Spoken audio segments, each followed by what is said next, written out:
where we were having 40 or 50 kids in the classroom, and we wouldn't do that in a regular classroom. So we were going to do that remotely as well. And so what we did is we met with the 3 elementary buildings and the principals, along with Ms. Lutz at the Nettie Hartnett. And okay, we're talking through what's this going to look like. And really I put the question back to them. Do we want to pull more staff out of the buildings, or do you want to house each of your students with a remote teacher within each of those buildings? And so as a collective group, each of the principals, along with us down at the central office, decided what was best is that each building would designate 1 teacher per grade level to be their remote teacher. So each building has 1 kindergarten, 1 first grade, 1 second grade, 1 third grade, 1 fourth grade that is designated for remote teaching. So they'll have a classroom. Those students that are remote will be assigned to that classroom. The teacher will report to the classroom, teach from that classroom, and it will be those students will remote in, and all communication will go through that staff member. The bright side to that idea, and one that's a good solution, our hope is that we become fully engaged inside the classrooms by Christmas time or second semester. We're hoping that there's an opportunity to bring kids back or allow them to come back, and families would feel safe to bring them back. At that point in time, those students would just come right back into that teacher. There'll be some familiarity with that. The teacher will understand where they've been, what they've accomplished, instead of trying to blend them in to different classrooms. And so, again, that was a pivot. That was a pivot based on numbers that were presented to us. Mike, just so that I've got it right, you said 1 teacher per grade per building. Is that correct? That's correct. That's not going to be for 5th and 6th grade though, right? With those 5th numbers? and 6th grade, Ms. Short has designated 4 teachers. Okay. And those 4 teachers will be responsible for all the students throughout all the subjects in that. If, again, we come back, that may be a piece where they blend in, or that may be a piece where those 4 teachers finish out within that. But they have some instructional coaches within that model there. Okay.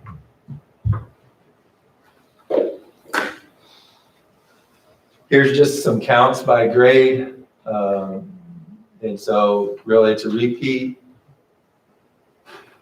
So here was the question that we asked staff.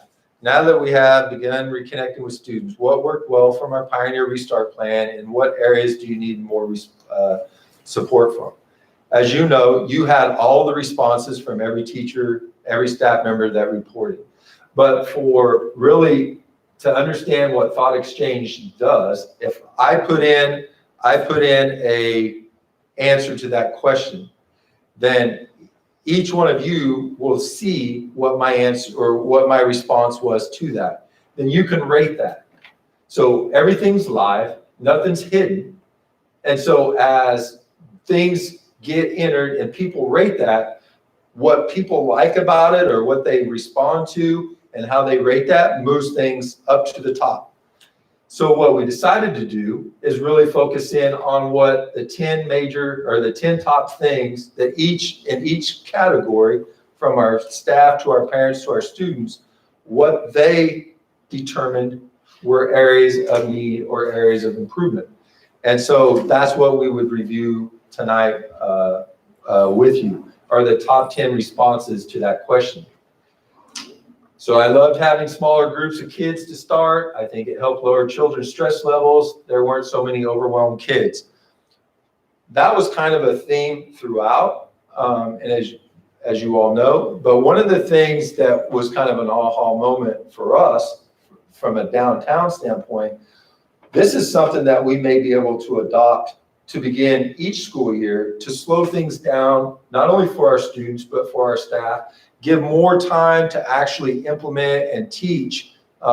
So we've already started talking that the first few days of school, maybe we do something like this to give families, We wouldn't have to, in this case, we wouldn't have to have new students or freshmen because it's already a slow start for everybody. You can blend them in and actually spend more time with those students as well. And so not that we will, but that's something that I think just reading the comments and going through it, those are some ideas that going through all that we're doing with remote learning and those types of things can make positive change for years out, regardless if we're in a pandemic or not. As you can see, I won't read them all because you all can read. And so when you're looking at this, 17 people out of the 53 that responded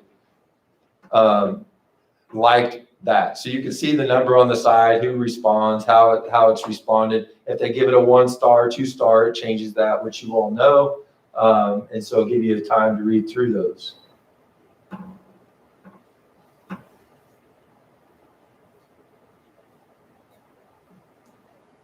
You know, and that's the one thing, that top one, that's the one thing that's been pretty consistent, even talking with principals, is how well our kids have come in and followed guidelines and followed the mask and then those types of things. And so, again, you can see kind of a theme, but I did want to give a shout out to our kids because not only they're awesome kids, they understand the times we're in and they're doing their best to help with that as well.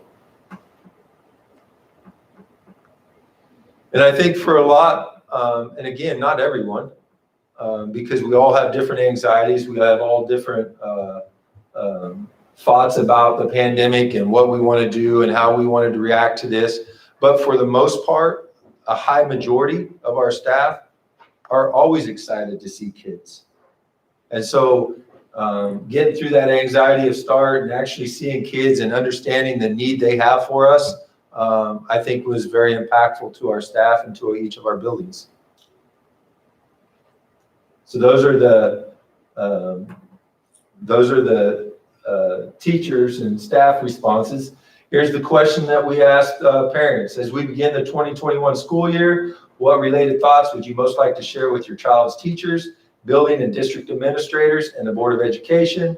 And how can we best support your student?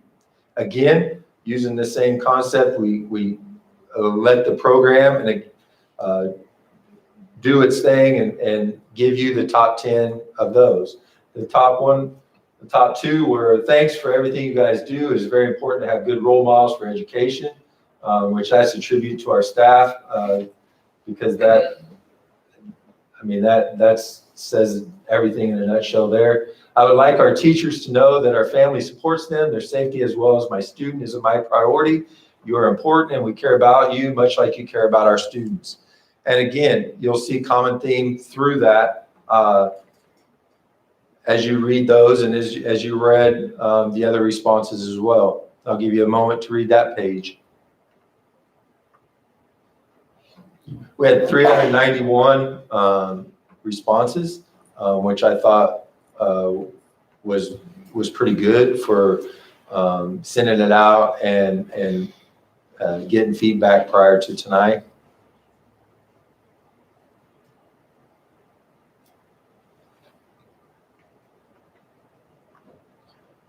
I really like the top one on that because it really does sum up where we're at, not only locally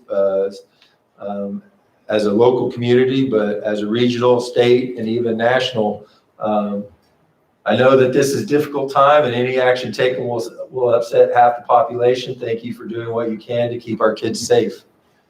And again, I think safety is a common theme as you go through these as well. But educating kids and getting kids in the classroom, that's been extremely important to our families.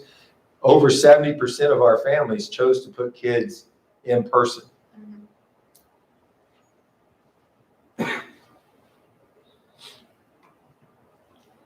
Next page, see.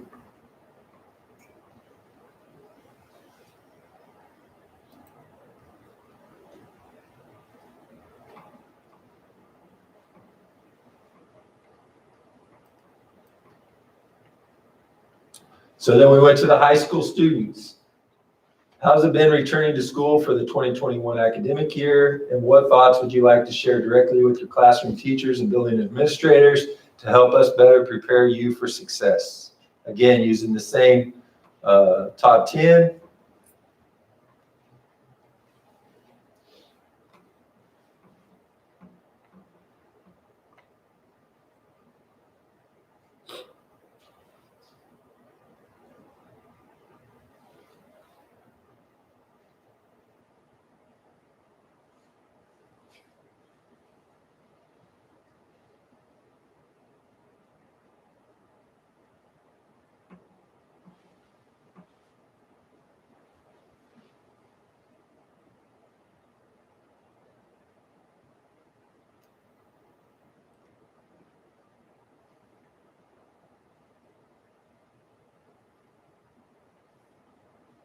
I agree with the bottom one. It's been really different. We can't do anything because of COVID.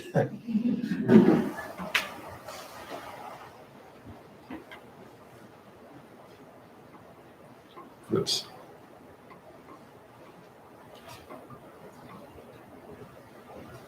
You know, and the students, when you read through their responses and how they responded, it's really a tribute to our administrators and our teachers, because a lot of it talks about regulations and a lot of it talks about different protocol and the safety and again, there's an awareness. You can't turn on the news and not know that there's all kinds of stories out there relating to COVID, from schools to universities to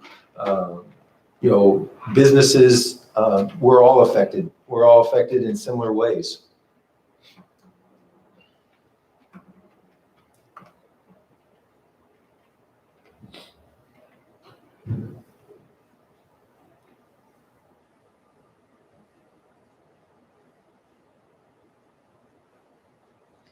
I love the last comment. School, it's a lot less, everything was scary prior to, went smooth with reopening school. Now it's a lot less scary. So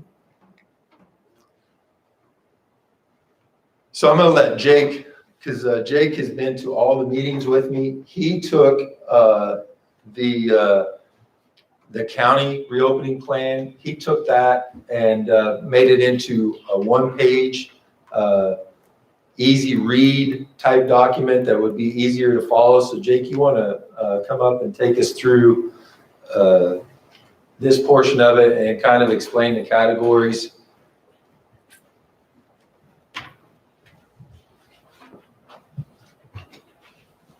So what we attempted to do is make something as easy as possible and on one sheet at a glance, because a lot of this is very scientific based and can feel intimidating to those that don't follow this stuff on a day-to-day basis. But in working with the county health department over a series of meetings, as of last Wednesday, they've really settled on 3 gating criteria that they look at on a 2-week rolling average. The first is the percent positives that they gained from each of their daily examinations. They report those out on Monday, Wednesday, Friday. The second being the total number of cases extrapolated out to a population of 100,000. And some of these numbers are based because they are reported out countywide by each county throughout the state of Kansas. So there is a need to have some normalcy, which is why you see us all on that same 100,000 scale. The third is total number of cases and whether or not we're decreasing, stable, or increasing. So in general terms, there's a green where we would be less than 5% positive of the exams. I believe that's 50 or less on the total number of cases, and we'd be decreasing is when you would be in green. We've not been in a green phase for some period of time, basically all throughout this. The yellow phase would be 5 to 15%, and here you begin to see some variation. Jamie, feeling like what was going to be most representative of our county Department of Health, is a little bit more conservative in that yellow phase. You see some counties, and some counties actually have an orange color. I think he's trying to simplify and streamline for what we're trying to do and make something that helps provide decisions for all of our school districts in terms of whether or not it's safe to open any number of activities. So they're looking at 51 to 200 in terms of those total number of cases per 100,000. And the last is whether or not we're decreasing, stable, or increasing. And if you can slip to that next slide. So they'll report that out on a weekly basis, but what the data is really showing is a 2-week rolling average. And as you can see, from the first time he reported it out, and that 2-week period was on August 20th. The last was August 31st. We'll expect the next one the evening of this coming Monday on Labor Day, or else we'll get it Tuesday morning because of the holiday. But as you can see by each of those 3 indicators, we couldn't be more firmly yellow in general terms. So, between that 5 and 15%. A couple weeks ago, we're at 7.6. As of this Monday, we're at 8.12. So a bit of a bump up, but as you look at that third indicator, still stable, not increasing, not decreasing. And that second number, when you're looking between that 51 and 200, again, we're pretty steady in 135, 150. A good thing to know about how this gating criteria works, let's say we would have an outbreak in one of our schools or even in some industry in the county, doesn't even have to be in Leavenworth. And let's say on a day they test positive and it's a high number of new cases, 100 new cases, and the percentages are out of whack for that day. Because of the way this is reported out, that has a chance to normalize over the course of a week and over the course of 2 weeks. So what the county health department would say is you're looking for that 2-week average. So the next time we get it, if we're looking ahead to Monday or Tuesday morning's data, if that first indicator is still a yellow and that second one is a red for some reason, and the third one is a yellow, he would indicate that that would be a yellow. But in general terms, for our purposes, we'd be looking at 2 consecutive weeks of a color change. So even if this coming weeks were all red, that would be an outlier until we see what the next week would be. So you'd really be looking for 2 reds before we would consider going into that red category. In our terms, that would be a remote only for everybody, similar to what we did in March, although we'd have a little bit more leniency to bring in some in-person activities than even what we did during the governor's total shutdown order.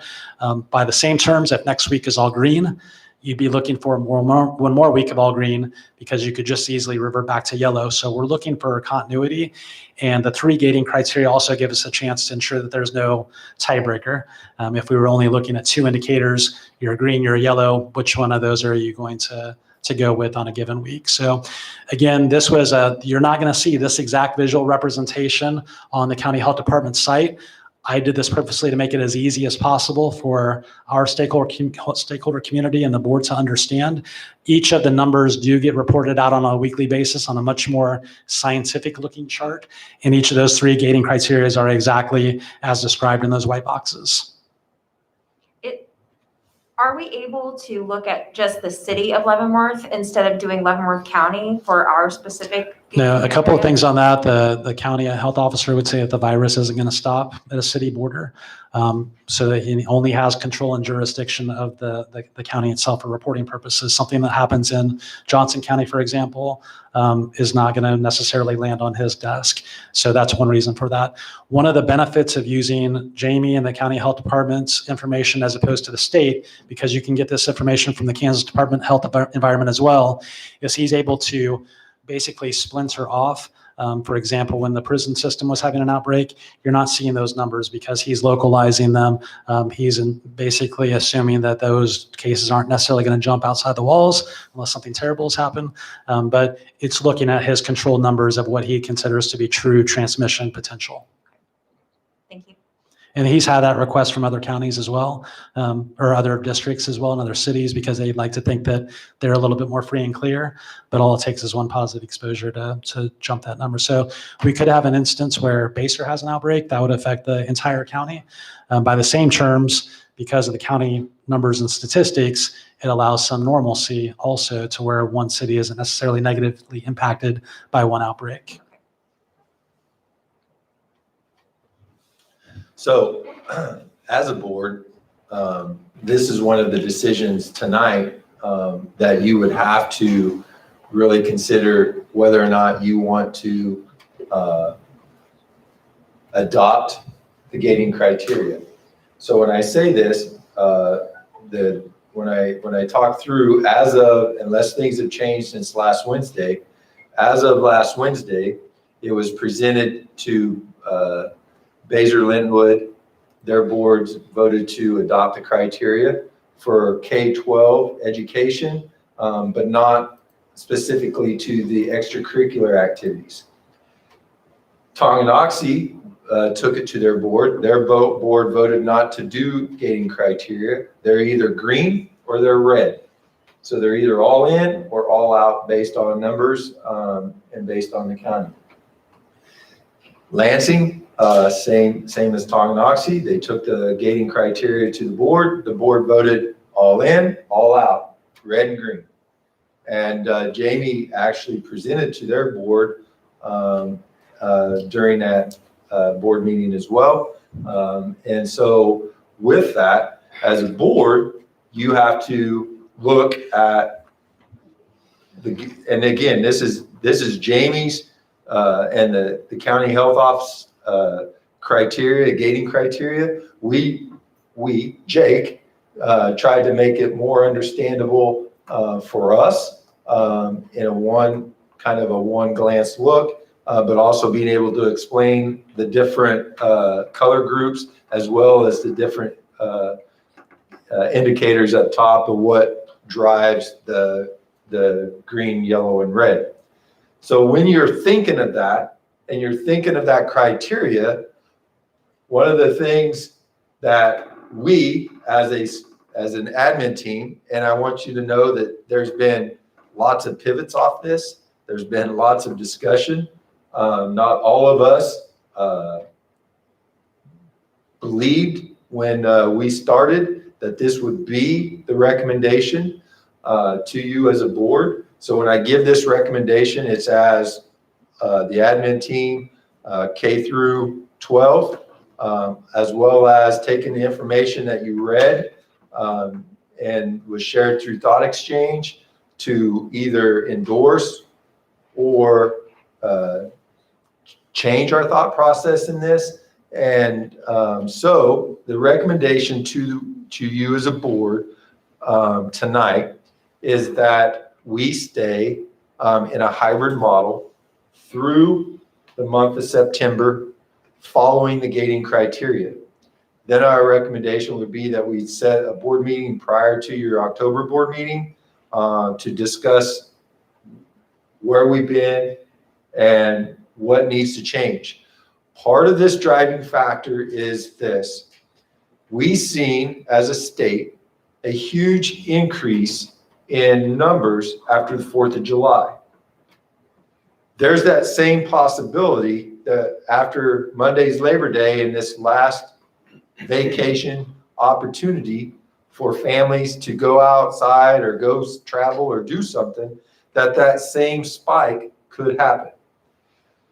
So if we stay in the hybrid model through the month of, or, you know, if you vote, we would start at Monday, so you would have 2 weeks. That would take us almost all the way through September. Then we would have another week, possibly a week and a half before you met in October. That would give a good indicator of what our numbers are doing. That would also give us a good indicator of the processes we have in place and the ability to reach families and actually gauge our connectability to them through a remote setting. And so what the recommendation, I'll give you the kind of the options that we've talked through and then open it up for discussion, questions, whatever the board would have at that point in time. So in our restart model, we have A through K and L through Z. And then we had a day to reboot and refocus and talk to teachers or talk to staff members, talk to admin and see what was going on in the building. Our recommendation would be stay similar to that, A through K, L through Z, but look something like this.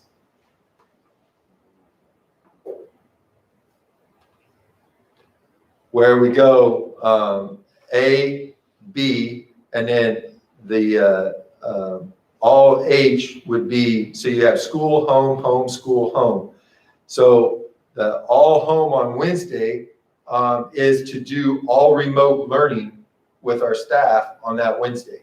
So they would check in with students, they would do small groups with students. There's a variety of things. They could do projects, they could do may have kids flip classrooms, film it, report back, and really get that exposure and that opportunity to work independently, but also have the teacher there to communicate. The thing that's different now in this model than what was prior to is that when we did our soft opening, that we weren't remoting actually in and out. That the high school and middle school were doing some of the testing of that this week. But if we would stay with this, the expectation by the week after Labor Day is that every kid is in and out. So if you're not in school, if you're not in the green school and you're at home, you're remoting in following your class schedules. And in our elementary, they'll do some different things, whether it be packet, using our specials teachers, checking in with students, following up with a variety of things at elementary, middle school, high school would follow. I mean, so there's a variety of learning opportunities that we're going to try to do our best to take advantage of in those situations. And so Laura and Ryan, Laura Batson and Ryan Bodensteiner from Teaching and Learning, they've done, I mean, you don't understand how many times we've had to pivot off of plans and ideas, state changes, all of that. It's going to be fluid. This is going to be fluid. But what we're trying to do is offer some consistency to our families by creating a schedule that they can get into some type of routine with, and we can continually evaluate what we're doing as a county and what our numbers are doing as a school. So this option is very similar to what we currently are doing now, except we did Fridays these last 2 weeks. That would move to Wednesday. I think we're gonna have to offer a course in cryptology. So this model is just like we go A, B, A, B, A, B, A, B, A, B, A, B, A, B, and have no reset or no all school home time. It would just go, so as a student, I would be in school 3 days one week, 2 days the next. If I'm in school the 3 days, the other 2 days I'm remote in, I'm working with staff, they're being accounted for, there's attendance every day, even on our remote students. And so you go 3-2, 3-2, 3-2, 3-2. And so trying to, again, get consistency as much in class time with students in front of teachers as possible. Mike, between those two slides, it looked like one was 7 days of contact time, and this one is 8 days of contact time. Am I counting it right? So what's kind of the distinction between the two? I guess that's what I'm trying to draw from the two plans you had here. So between this one and this one. Yeah. So for me as a parent, this one is going to be super hard for me because I work set days, like say I work Monday and Wednesday, so I know I'm gonna need childcare if my student is learning on Monday and Wednesday. If my student is in person or on home, I would personally prefer them to be always on Monday, always on Wednesday, always on Tuesday, always on Thursday, whatever that may be every single week, so it's not flip-flopping. So I'm having to seek childcare differently. I know every week it's gotta be this. Sort of like what we've been doing right now, Right. and then do Friday as the remote. Well, Wednesday, like Well, right. the first slide that you have, I love that. This one, I do not. If you had the A through the K, This I love. Monday, Wednesday, Yeah. the L through the M, or not Monday and Wednesday, Monday and Friday, L through M, Tuesday, Thursday. So both sets of students are in person twice a week. Both sets of students are remote twice a week. Well, 3 times a The week. same consistent day. Everybody's instead on of Wednesday. flip-flop. Yeah. It's almost like sending step kids back and forth to the other parent's house. Alternate weekends. So, Mr. Powell, I didn't answer your question because I guess I don't. What I'm trying to determine is what is the focus of one versus the other one in your groupings here? No remote days. I mean, it's Yeah, not- you picked that, that's what I'm getting at. Not a dedicated remote day in each week. You're just on, off, Right. totally binary. Yeah, okay. So, yes. Each of them has the same amount of contact time with kids. This one, as Ms. Wells pointed out, each kid is guaranteed 2 days in, 1 day remote, or actually 2 days in, 3 days remote. The other one would be each week would change each week where I'm 2 days in, 3 days remote. Next week I'm 3 days in, 2 days remote. Same amount of class time. It just takes over a 2-week period. So from a board standpoint, if you come back to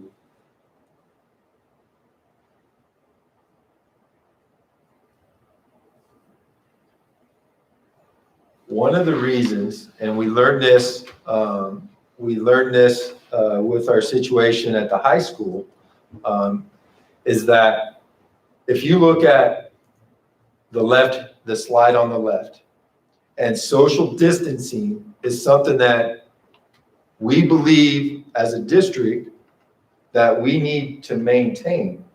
If we bring everybody back in at full capacity, that social distancing will be really, really, really, really difficult to be able to maintain. It would be impossible. wouldn't it? So let's use, for example, and we'll go through an example here. Say the individual student in the white shirt came up and was positive. And it was reported, we have a positive case, the county confirms it, you had a positive case in your middle school, and we need seating charts of X, Y, and Z. So we get the seating chart, and it happens to be the student in the white. In this picture here, the 3 students to the left, the student behind, the student in front, and the 2 students to the right would all have to be quarantined for 14 days. Now, on the picture on the right, let's pick the kid in the red shirt.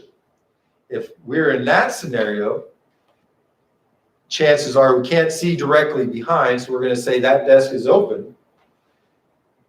That scenario there's 1 student in there quarantined, and that's the positive student.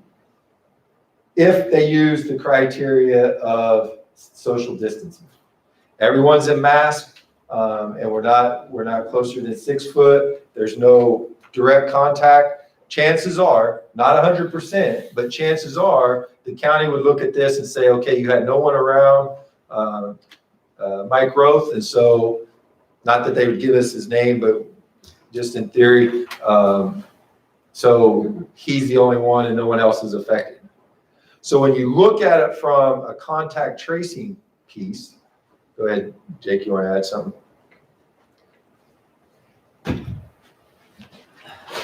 As he describes it, I don't want to make it seem like it's always that simple. So when we get that call from the health department, we might say somebody in that picture on the left is positive. So you need to give us all the seating charts. And it may not just be that day. They may say that individual was in school each of Tuesday, Wednesday, Thursday, Friday of last week.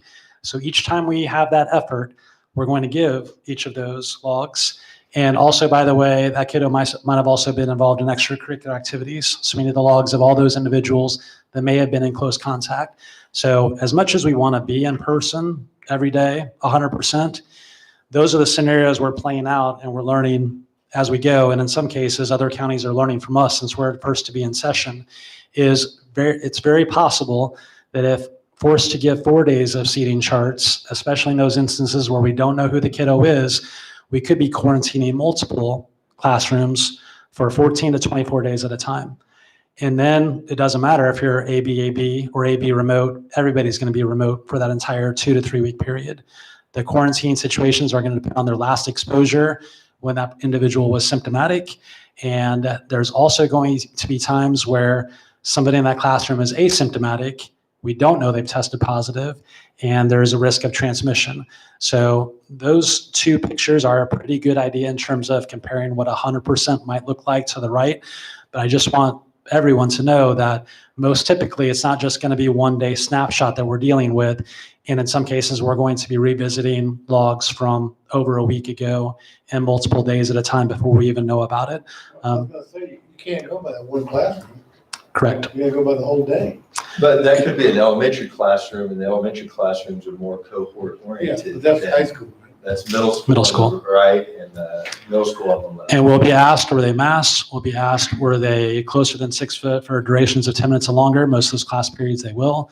That's why adherence to the seating chart is so important. But it also, even though we're trying to do extracurricular activities, those are risks where we're shutting kids down for 14 to 24 days at a time if we're not keeping them masked and as separated as possible. It's a huge management burden for our principals and our teachers to keep those cohorts as stable as possible. But I just wanted to interject because it is a complex web that we then try to reweave when we're doing it way longer than 24 hours, in real time. Might as well stay up here, Jake. Yeah, because I've got a question. So if I understood what you just said, based on the guidance coming out of the health department, is we will not know the individuals that in fact have been positive. Is that a correct statement? Correct. Unless they report it to us, or unless there's a cluster, and we still won't know, but they'll tell us you have a cluster in X building. And when you say they, you're talking about the student or their parents So report it if, to if us. the individual that's test positive reports it to us, then we would know, and we can instantly give information to the health department.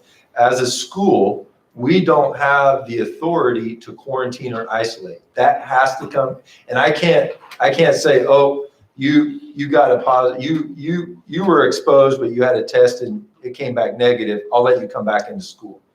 You have to serve out, even with a negative test, you have to serve out your quarantine time, because all the test is telling you at that time is that you weren't positive that day or that moment, that the virus can still shed itself in that, what they call that quarantine time.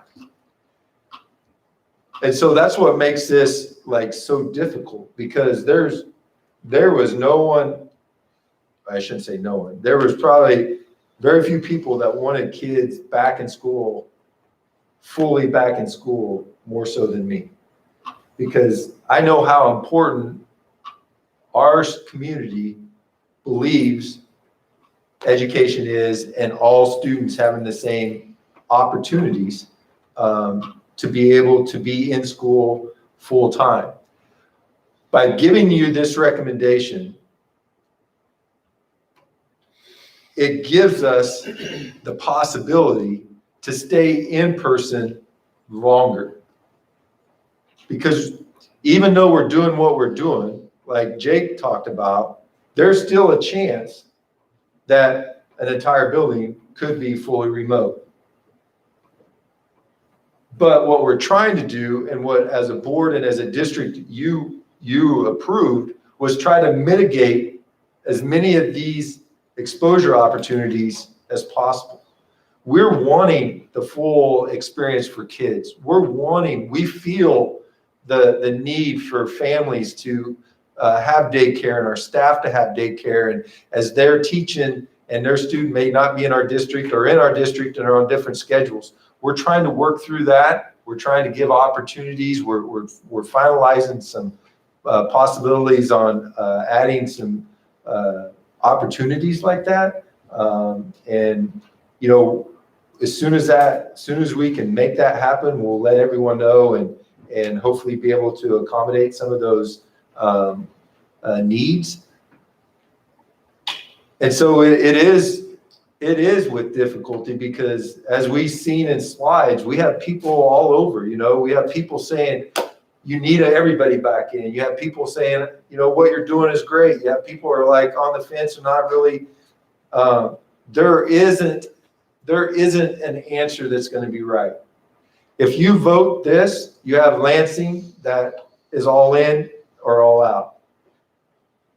You have Kansas City, Kansas, that's all remote. You have Shawnee Mission, you have Olathe, you have everybody in our region, DeSoto, in our league. You have Turner that canceled extracurricular activities all through the fall. And so each and every district has to do what they believe is best for them. And whatever that decision is, there's still going to be disagreement with that. And as I told you as a board and many, many times, and I've said this my entire career, that if I'm gonna err, I wanna err on the side of safety.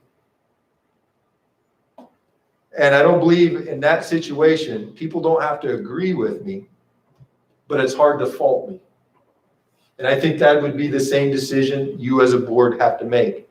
But as an administrative team, from our elementary principals to our high school principals to the central office staff, we are prepared to carry out the wishes of this school board without judgment and with as much happiness and energy as we can muster. Regardless, because again, I know whatever decision is made, there's going to be some kickback. So the gating criteria that you've presented to us, that's based on the Leavenworth County Health Department's, Jamie's recommendations. That. Yes. Okay. And so how will we communicate to our families if we're green, yellow, red? So one of the things that Jake and I have talked about, and we talked about this as a group as well, is that all of this information is not our information. Correct. It's county information. What our plan is to take that county number and as soon as we get it, start updating this. So like this chart here, right? This chart here. So like the 20th will fall off because we're only looking at 2-week windows, but the history will always be there. Not on this slide, but you could go back to the county website and trace and track.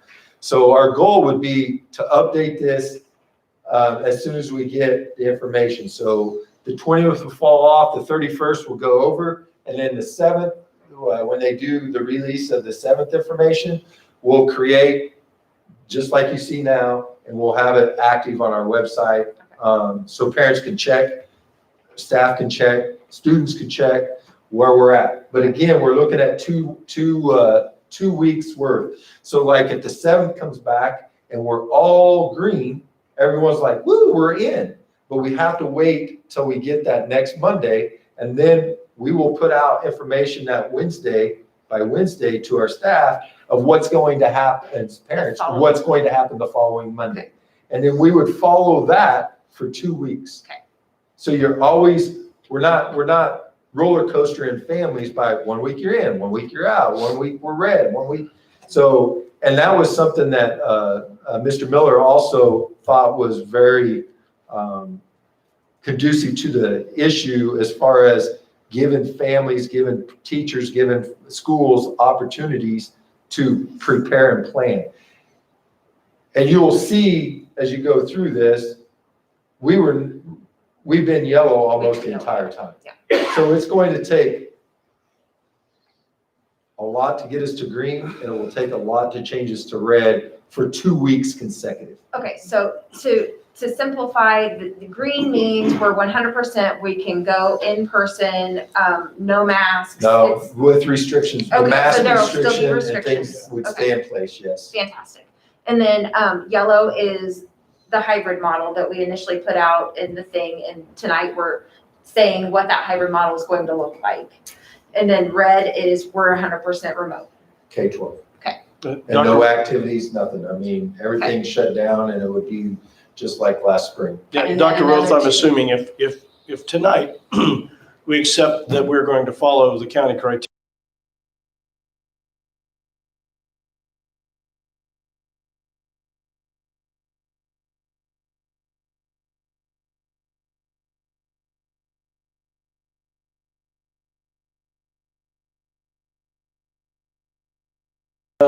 we also The one that's got all the composite, criteria that you had. One before, one prior. One prior.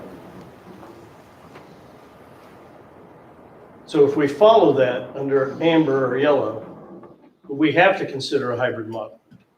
So tonight we'd have to consider the models you talked about, So, as well as how do we stabilize those groupings. So bottom line is, if we vote and we accept the county's criteria, we immediately have to take a look at also making decisions on moving to the amber or yellow criteria, correct? well, so if the board, you have the opportunity to approve the gating criteria as presented, or you can say, we're either gonna be all in green, or we're gonna follow when it gets to 15% above, we're gonna be red, we're not gonna have any yellow. So you can, that would be an option as well. But if you say as a board, we're going to make a motion to follow the gating criteria, and we're going to revisit it at such and such time, maybe it's the October regular board meeting, maybe it's a special board meeting the end of September, whatever that would look like, we would stay in and follow this criteria. So if we're yellow, we would be hybrid K through 12. If we're green 2 consecutive weeks, we would bring everybody back for the following 2 weeks, and we would be a green model, and we would have all students in, and we would communicate that out as soon as we would get it, as with if we're in red. But if we're a green week and a red week, we're in a yellow. If we're in a green week and a yellow week, we're in yellow. Has to be 2 consecutive weeks in the same color, or we would be in yellow. So you would decide if this is something you're going to follow. If you follow it, then you pretty much made the decision of what model, which would be the hybrid, all in or all out. The other piece of that is if you wanted to go A, B, A, B, A, B, A, B, or go A, B, a break, A, B, and then just continually repeat that. And Mr. Powell, to your question, I'd say that the definition of each of those phases, school boards, school districts still have autonomy to define that. And we've always said that Pioneer Restart Plan is going to be fluid, and we're continuously working with our staff, our students, our parents. We'll do that, as we move forward.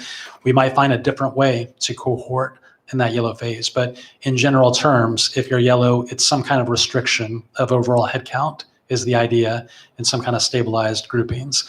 In red, it's all remote, with the exception of we can still bring in those hard to reach populations or schedule one-on-ones. That would still be possible in red. That was not possible last spring. So we'll still have a little bit more flexibility there, but we're not locking in specifically to the definition of each of those colors, other than we know that families and staff are going to want consistency. So it's not like we're going to change things on an every other week basis, especially without advanced communication. Jake, you hit on one of the questions I had. For the SPED population that we have, the kids that they can't be served by a remote, are we going to have special programs for them to actually still come in? So Dr. Redelberger has been working with her staff on that, and Kathy, you want to respond to that?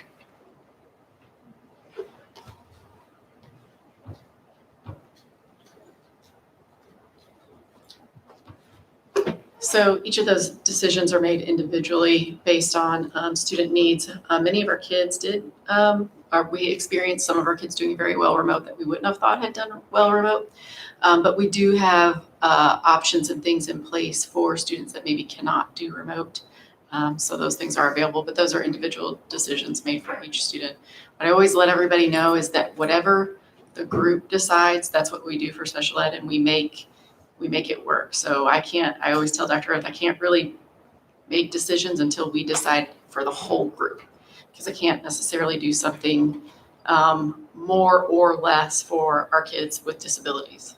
So if that makes sense. But it's Okay. just, there's concern that, I know that there are some kids who can't be served by remote purposes. So I was curious, how are you feeling those? And so that, Case by case. yeah, the students that are in, the families that have chosen remote, we again are in conversations with those families, coming up with plans of how to do those things remotely.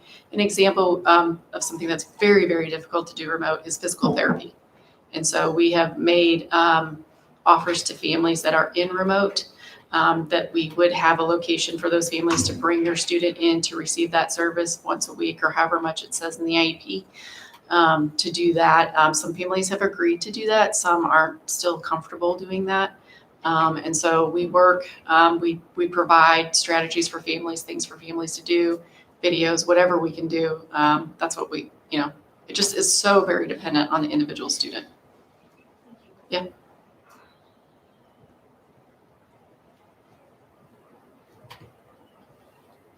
I guess a question before you leave, I'm just trying to think how to word it.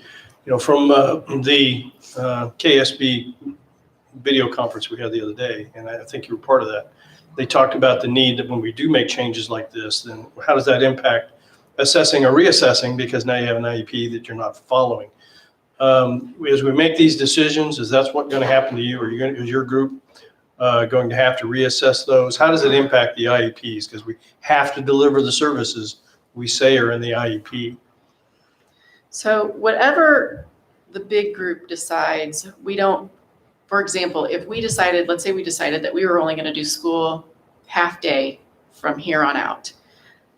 What's available to students, all students, is a half day of school. So then we would then look at the services that are provided to students because our services are based on a full day, a percentage of a full day. So then we would take whatever that percentage was and make it applicable to the half day. So we talk about how much students are accessing general ed and special ed through percentages based on the total amount of time we're in school. Does that make sense? Yeah, it does. Okay. It does.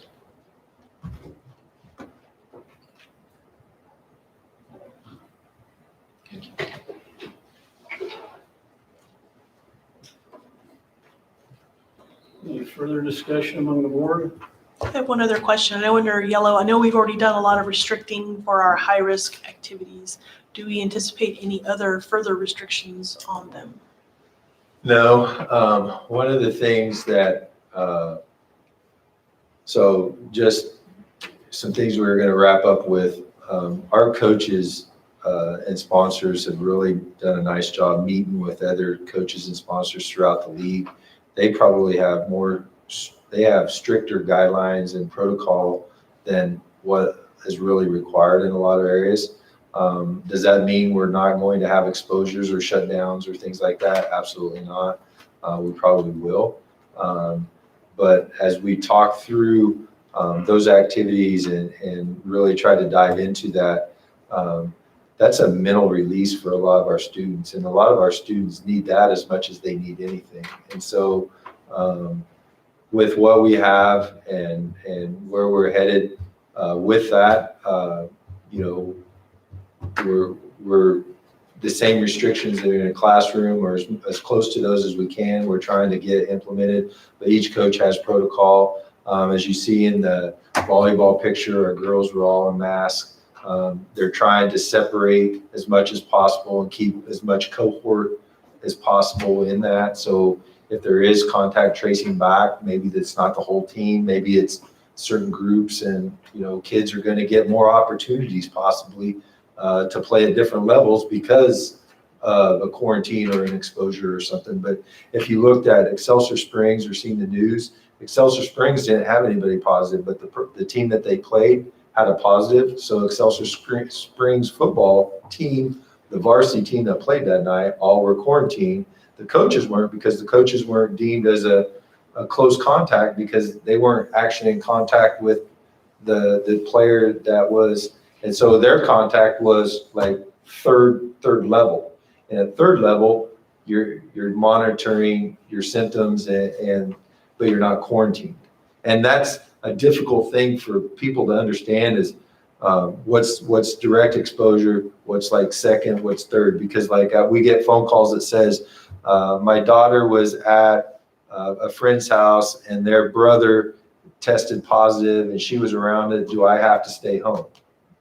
no, you don't have to stay home, but the person that was in direct contact would need to be tested. They would need to quarantine for 14 days.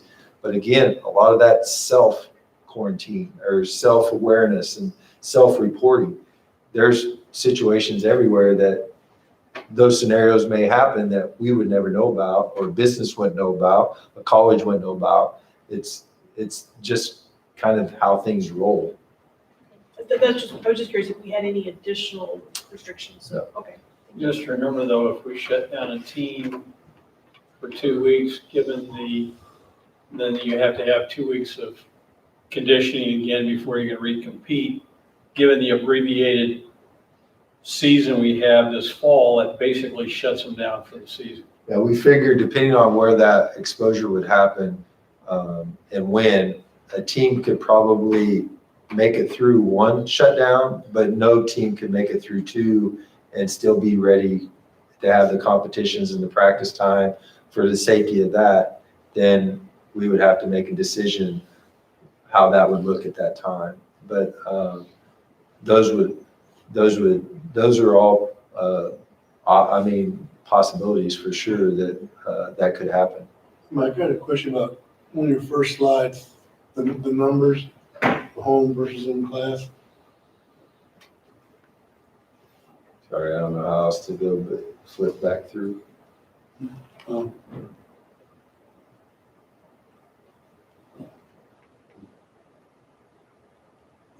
got a question for Laura. This one? So Miss Madsen. are we doing, is she in here? I'm sorry, come in. Oh, do you have to come up here? That's where the microphones are. I'm just wondering, are you doing any kind of analysis of the performance of the kids doing the remote versus the kids in the classroom? How they fare as far as what they're learning? At this point, we've just entered our fall benchmark assessment period. So students on site this week have been doing iReady, BAS testing, some initial and beginning of course type, figuring out what students are, which was one of the very first things that teachers did because we missed our end of year assessments to know where we ended the year. So our remote learners at this point haven't started. They've had parent meet the teacher conferences, but we don't start instruction with them until the 9th, and they will go through that same BAS and iReady assessments. And then from there, we have a kind of an equal split, just looking at historical data at this point. We have some that score extremely well and some that have a little more struggle that they have to overcome with it. But at some point, we'll have a bigger picture of how that's panning out. And how big the summer loss of 6 months actually is. Right, and just because of the way the winter benchmark assessment pattern goes, I think we will see some trends. I would be very hesitant to do any causality type discussions, just because there are too many unknowns. Ms. Batson, from an academic perspective, because I know you guys have gone through so many iterations of this, that the cycle, the hybrid cycle that you presented, the two, you considered what's the academic impact of delivering it that way. But we also then have, as Ms. Wells pointed out, from a family side, there may be a different cycle that the families would rather be considered. So as we develop those two cycles, how does that lend to better teaching the kids if we have to have a hybrid system? I mean, like on Tuesday you had one and 2 days off, and then almost every other week it was going to be a Friday. So is there something within that we should be considering how that either aids or helps delivery in a hybrid system? I would say that consistency, as Ms. Wells mentioned, and predictability is positive for both families and students and teachers. And so whatever is decided and whatever format, that will be our goal, is that we have consistency in what a student should expect, whether in remote learning or on site, and we have consistency what families should expect from us in those same settings. I fully have no doubt that our teachers are going to deliver high quality, effective instruction no matter what setting they're in. And of course, each time with consistency, we will only improve. So from there, that would be my one thing that I would say would truly benefit us the most at this point.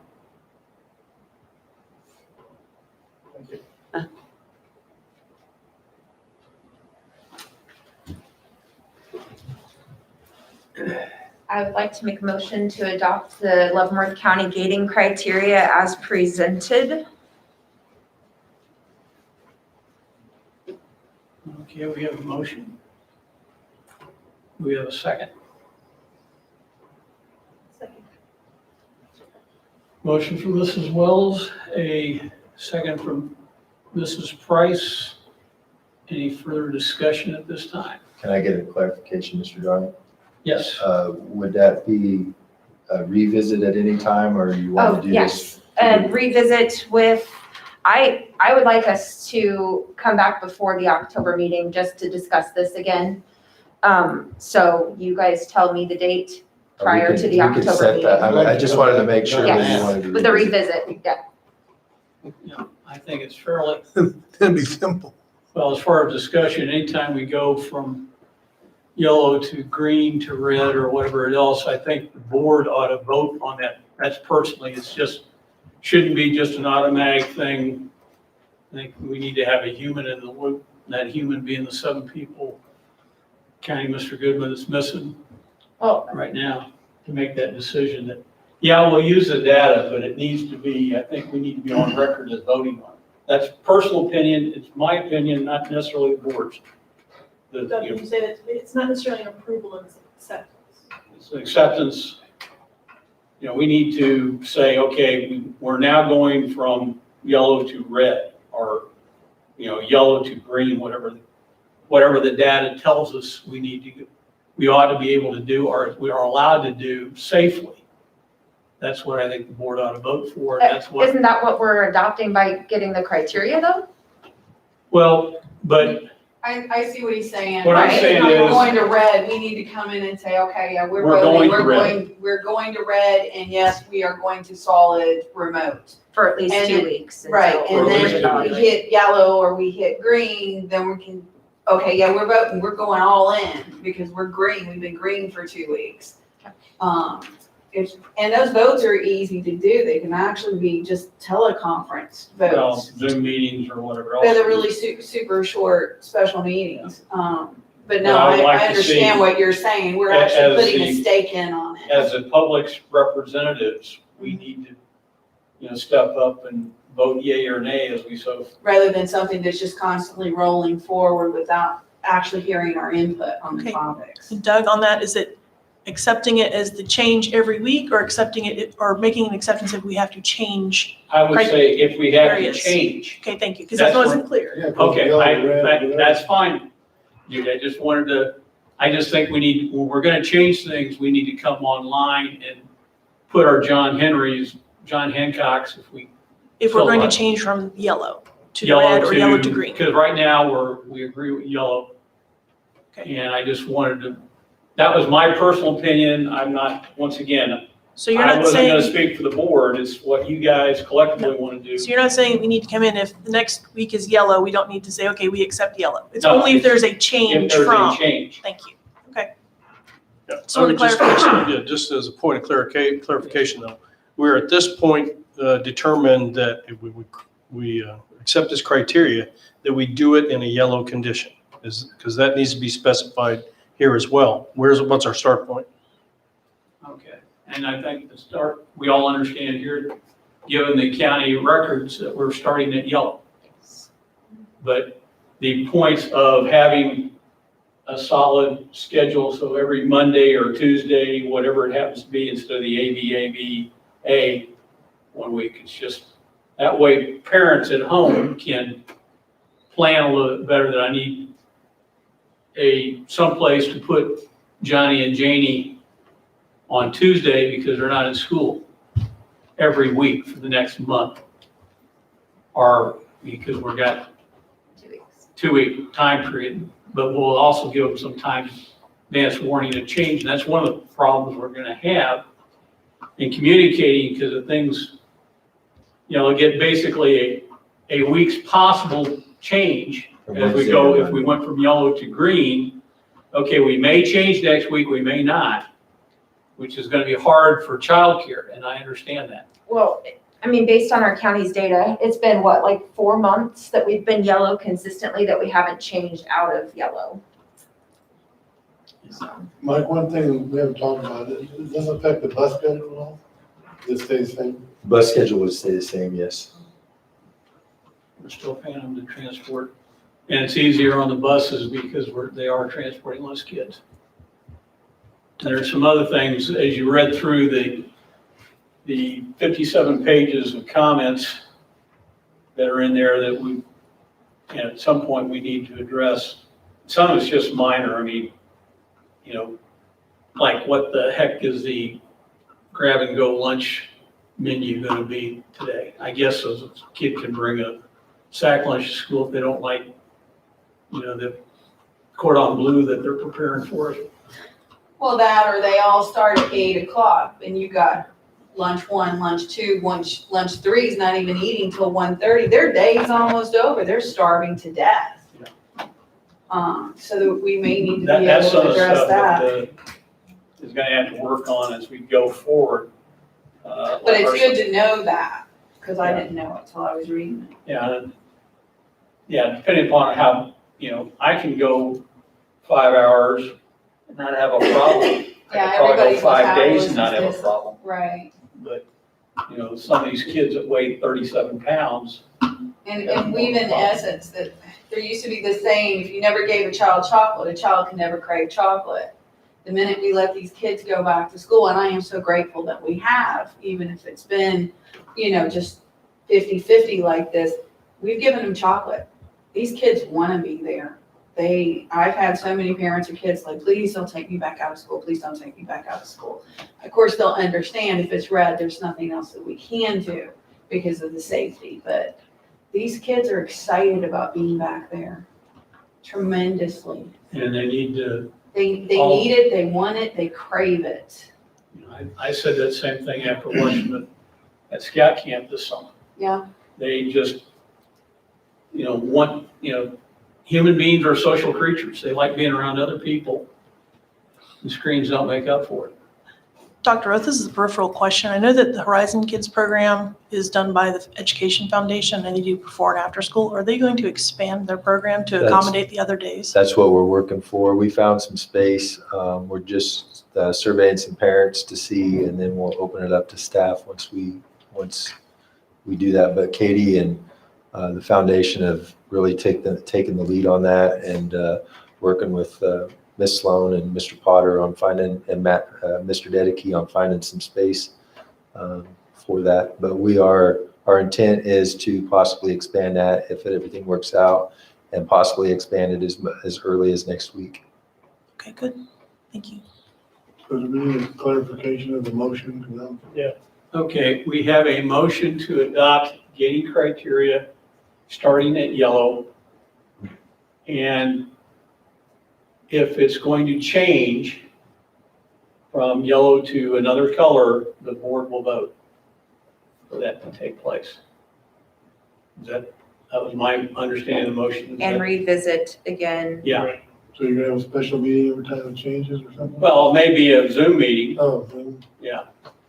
I mean, it's gonna be, you know, we're not gonna have, if we're going red, we don't have a whole lot of choice. We gotta go red, just for safety. And safety is primary to all our kids and our staff. Going to green, we can come in and pontificate about how great green's gonna be. Which I would really love to see everybody back green so I can go back to volunteering in the schools. Yeah. But you go Yeah, from but I there. think the discussion of green might be just as important as the red. Absolutely. Because we go green for 1 week and then we Well, have it'd be 2 Labor Day, weeks. you know, and now we're red for 2 weeks. So I think even those discussions, we're gonna have to, you know, be really careful with what criteria we choose. Brenda, was that an understandable motion for you? Yeah. Okay. I think we are. All right. Any further discussion, clarifications? And one clarification I have from the board, does this apply to sports as well? Are we going to let this Kansas High School. Acacia. Acacia. Mr., can we do this motion, and then if you want to change it from sport, like, then we could discuss sports and do a motion there, and then you Okay. can also do a motion on what schedule you want us to follow. All right. Okay, we have a motion. Any second? I believe We- you we- did second that original Yes. motion. So we have now talked it to death. It's time to vote. All those in favor, raise a hand. 6-0. All right. Now, we will need a motion on whether we follow CASHA regulations on this thing or, So as you've seen with the last slides and the pictures, you see our coaches and our players are doing as much as they possibly can to social distance with the activity. Also trying to, as they bring students in to work, like in weight rooms, and they're keeping all of that at the forefront. And so part of the yellow criteria, if you go back to the yellow criteria, is that you're making adjustments in trying to mitigate those types of things. It would be my recommendation to the board that as long as we continue to try to mitigate as much of that as we can, that they are functioning in the yellow zone to the best of their ability, while still giving our kids opportunities to participate and perform in the various activities. And so unless the board wants to not accept that, then you would need to make a motion to alter that and then vote on it that way. So we don't need a motion if we want to carry on as we've been carrying on? Right, because they've already been doing it in the soft opening in the yellow zone. So as long as criteria doesn't change, understanding that a football team may be affected or a volleyball team may be affected, but it wouldn't change cross country or the other sport or band or cheerleading. And so each one of those would be independent, but we would follow the same criteria. We would follow the same that we do in a classroom, where we're giving kids opportunities to be able to do that. Now, is this across the Acacia community, or is this our criteria? So in other words, at home, we can control, but away, are we going to get different Right, criteria? so within our league, which is primarily the schools will be playing, because like Shawnee Mission is suspended and Kansas City, Kansas is suspended, and now Turner, each district, when it comes to criteria at the game of how many spectators come in, each district that's hosting will determine that. And we are allowing 4, like if Mr. Carney is a football player, he gets 4 tickets, sort of like graduation, and he can, as a player or a participant, he can hand out 4 tickets, and only people that have a ticket are allowed to come into the facility. And they have to wear masks and be social distance. And we're going to try to monitor that to the best of our abilities. And so volleyball could be different than football because you're indoor versus outdoor. And each district that is hosting will set that. But there will be limitations in our area, within our schools, within our league that follow that. But as you see, Acacia, that's very extensive yes, had a, preparations. Those were handed out to us before the last board meeting, I believe. and so each area of the state has flexibility to do, and their regulations affect 5 and 6A schools more than they affect 1 through 4A. So what I thought I just heard you hear or say is that as long as we're going to agree to let them follow Acacia like they currently are at a yellow status, we don't need to have a motion. As long as they follow the expectations of us as a district, which they have been in a yellow status, if you want to make changes to that, then I think you need a motion. If you don't want to make changes to what our practice has been for the last 2 weeks, we've discussed it. And again, that can be revisited at a later time. as well. But if there's an exposure or something, the health department could shut down a specific group based on that tracing criteria. So is this new schedule going out to all the parents, I guess, obviously? We'll go out first thing tomorrow morning based on What we do here tonight. what we do here tonight. So the next motion you would need would be having the consistent, Well, no, we need to finish dealing with what we're gonna do on sports. Does anybody feel a need to change what we're doing with sports? No. Okay, if there's nobody feels that we need to do anything different, we can move on to what you were saying. So the to a slides. more consistent. Yeah. How do we differ? Constant date, so So you AV, have. AV, or AV? So, right. AV, remote AV, okay. So this is the recommendation that the building administration would like to follow. The AB, full remote, AB, and then just repeat that. The other option, depending on what the board, in this would be AB, AB, AB, AB, AB, AB, which then goes to Ms. Wells's point. I got it. If I have to do daycare, it's 2 days, 1 week, 3 the next, and vice versa. So the building administration had talked that thoroughly as well, and that's why they believe that. And the other thing it does is it gives that ability to fine tune on that Wednesday, what difficulties are we having with remote students as they're remoting into class, and gives them that opportunity.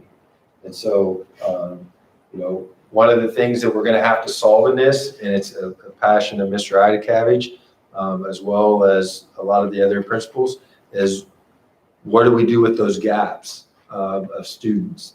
And so as we go through this, those are things that we're going to have to gather information on and really try to fine tune whether we do some tutoring, whether we do small group. I mean, there's a lot of different ways, but there are going to be kids that can't get on remotely. So can we download to a hard drive, or can we download to their Chromebook and let them pull up and communicate and phone call? I mean, there's a lot of things that we're going to have to do as a district.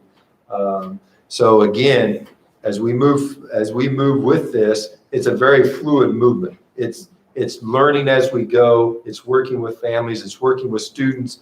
It's a high dependence on teachers and building admin to really communicate with one another, communicate with our families. Again, we're dealing in unprecedented times, and so we're making decisions that we still have some learning to do as we go through. But this would be the AB, remote AB would be the recommendation of your building principals. I'd like to make a motion that we adopt the hybrid model of AV, remote AV. So, We have a motion by Mrs. Wells, a second by Mrs. Price for hybrid AV, remote AV. Any further discussion? Just one point, and that is, I think that it would be important for the board to, if we're going to come back later on in the month, to see what the recommendation is from the administration and from the buildings on how we do capture those kids. Because I think we formally and intentionally ought to make sure that because we're looking for outcomes for the kids, and it's not a schedule, it's a delivery of education. And so that would be my one concern, Doug, is that that should be, in my view, a point of consideration for the next board meeting. But and it will drive the schedule because there might be a makeup day or whatever it is that we want to add to it. So that's the only thing I would ask. And we've discussed that as well, Mr. Powell, on that Wednesday, trying to use our bus service to get some kids in, and that may happen before we meet in October, and that will be an admin decision. Then we have access to transportation to be able to do some of that. And so as we get into this, we'll make some administrative changes to best meet needs of kids, and we'll report that out to you as a board of those switches as well. But for sure in October, we'll have some verbal testimony as well. Thank you. Okay, even if we have to do something like put young Mr. Wells in an unmarked van out someplace with a hotspot, drive around, put a mobile hotspot out or something, I don't know. Now let's do it. Okay, we have a motion and a second. All those in favor? 6-0. Thank you very much. That's item number 2. Item number 3, executive session for negotiations. I think this will take, Dr. Roth is, One of the things, since we have a large crowd tonight, Mr. Darling, we can shut the doors and go out and space out. 'Cause I was- it's, I was just thinking out that. in, out in the Yeah. Brenda's area. Yeah. All right, that's a good idea. You So probably about need a 5 break, minutes. too. Probably need a break too, don't you, Deb? we're 6 minutes, 7 minutes from being done.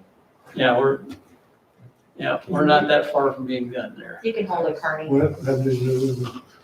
Whatever. I'll take my bottle All with right, me. I'd like to make a motion that we go into executive session to discuss non-essential, I'm sorry, I'm not reading it. Negotiations. To discuss negotiations. And we return in this room at 7:36. All right, got a motion? Second. Have a motion by Mrs. Wells, a second by Mrs. Murphy. All those in favor? 6-0. Put your mask on and go out into Brenda's office.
Make lemonade. We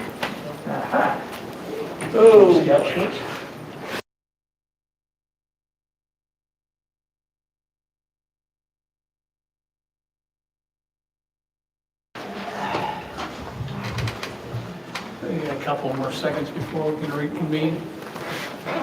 Mr. Darling, before you adjourn, can I make just a clarification of the Yeah. schedule? Yes.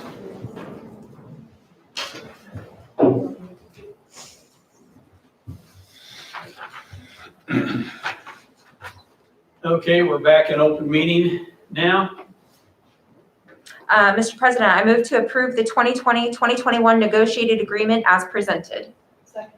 Okay, we got a motion from Mrs. Wells and a second from Mrs. Price to approve the negotiated agreement for the coming school year as presented. All those in favor? 6-0. Okay.